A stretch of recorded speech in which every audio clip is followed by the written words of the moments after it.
ഇന്ന് വൈകുന്നേരത്തെ എൻ്റെ കോവൽ തോട്ടത്തിലൊന്ന് വന്നതാണ് കേട്ടോ. ഇതൊരു 3-4 വർഷമായി കേട്ടോ. 4 വർഷത്തിൽ കൂടുതലായിട്ടുണ്ട് ഈ കോവൽ നട്ടിട്ട്. കുറേ ഉണ്ടാവും കേട്ടോ. നല്ല വലിയ കോവയ്ക്ക ആണ് കേട്ടോ ഉണ്ടാകുന്നത്.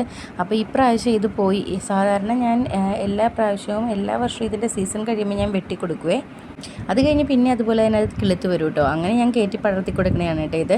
പക്ഷേ ഇപ്രാവശ്യം ഇത് പോയി എന്ന് തന്നെയാണ് കേട്ടോ ഞാൻ വിചാരിച്ചത്. കാരണം 3-4 പ്രാവശ്യം അത് തളർത്ത് വന്നിട്ടും അതിങ്ങനെ മുരടിച്ച പോലെയൊക്കെ ആയി പോയിട്ടുണ്ടായിരുന്നു കേട്ടോ. അങ്ങനെ ഈ പ്രാവശ്യം റെഡിയായി വന്നിട്ടുണ്ട്. പക്ഷേ ഇത് നന്നായിട്ട് ഇത് എലി ഇങ്ങനെ തുളച്ച് ഇതാക്കുന്നുണ്ട് കേട്ടോ.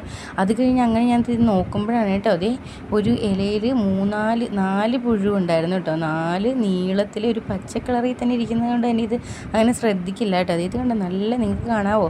ഞാൻ എന്നിട്ട് അതിങ്ങനെ കട്ട് ചെയ്തെടുക്കുന്നുണ്ടായിരുന്നേ. അങ്ങനെ കട്ട് ചെയ്തെടുത്തിട്ടുണ്ട് കേട്ടോ, ഇതിനെ നശിപ്പിച്ച് കളയാൻ വേണ്ടിയിട്ട്. ഇതൊക്കെ കയറി കഴിഞ്ഞാൽ മൊത്തം കുളമായി പോകും കേട്ടോ ഈ സാധനം. നല്ല വലിയ കോവയ്ക്കാനായിട്ട് ഉണ്ടാകുന്നത്. ഞാനിത് ഉണ്ടാക്കി കഴിയുമ്പോൾ കാണിച്ചു തരാവേ. അപ്പോൾ ഈ പുഴുവിനെ എന്താണെങ്കിലും ഉമ്മച്ചി കത്തിച്ച് കളയാമെന്ന് പറഞ്ഞിട്ട് ഉമ്മച്ചി പേപ്പറൊക്കെ എടുക്കുന്നുണ്ടായിരുന്നേ. അപ്പോൾ ഈ പുഴുശല്യം മാറാനോ ഉള്ള എന്തെങ്കിലും ഒരു ടിപ്പ് ഉണ്ടെങ്കിൽ നിങ്ങളൊന്ന് കമൻറ്റ് ചെയ്യണേ. അതുപോലെ തന്നെ ഇതിൻ്റെ തണ്ടിൽ എലി ഇങ്ങനെ തുളച്ച് കളയണേ എന്തുകൊണ്ടാണെന്ന് എനിക്കറിയില്ല.